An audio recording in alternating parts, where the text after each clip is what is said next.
we've been talking a lot about Christian Eriksen, and Richard, we're going to look here now at the space that Eriksen loves to operate in, for a position where, if he finds that space, he is absolutely lethal. Yeah, this is where he caused Ireland trouble back in November. And they started off Denmark, they go long from the start, and you'll see the little area here where we're highlighting. This is where he wants to be. But straight away you look at Peru and they've got two centre midfielders that fill in that space. So the next movement from Denmark is, right, we're going to have to try and play through them. As soon as they try and play through them, Peru are just getting everybody behind the ball. There's nowhere to move. They're happy for you to come wide. As soon as you start to look to come inside again, and the ball comes, you look inside. That's where Eriksen wants to be. For whatever reason, he's not getting there. But again, those two centre midfielders are ready to cover up. And as the play progresses, you get back down the line here, cut the ball back again into that area where you expect them to be. But it's a Peruvian player who comes across and picks it up. And this is what they're waiting for the whole time as well, Peru. They can just counter-attack it on this situation.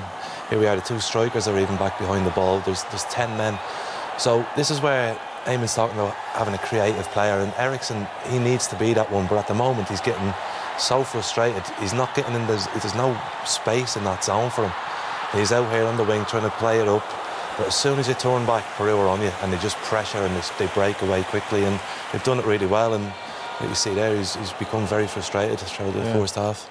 Yeah, because Damien, Peru, like, they've put Denmark under a lot of pressure around the middle, turned over the ball a lot of times, to use that term. But, like, how can Denmark counter that?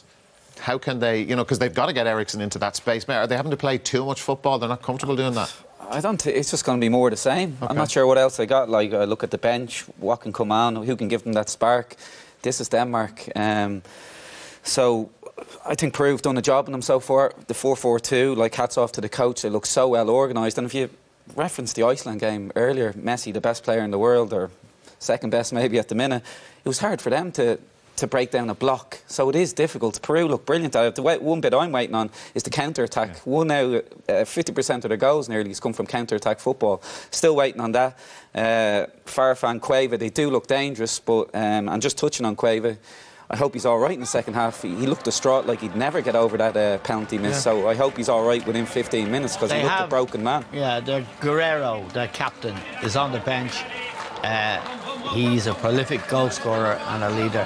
He may come on as the half progresses, but at the moment the Peruvians will be happier than the Danes, and there isn't much they can do, Dara, to surprise us. Yeah, you've got to play, and they're not playing. This is what we saw from them in Copenhagen. We've seen them before, and it's actually easier to play when you're away from home than it is the way they want it, the way Eriksen wants. You got more space. So this is this is an interesting match for Irish fans to watch, really. Okay. I think they need more from Sisto. Damien highlighted him before the game. Yeah. He's the one with a little bit of pace, and for Denmark to open up them two banks of four, they need to move the ball a lot quicker to create gaps, and then they can probably get Eriksen. But at the moment, everything is too slow and just walking around the field. They'll never get through.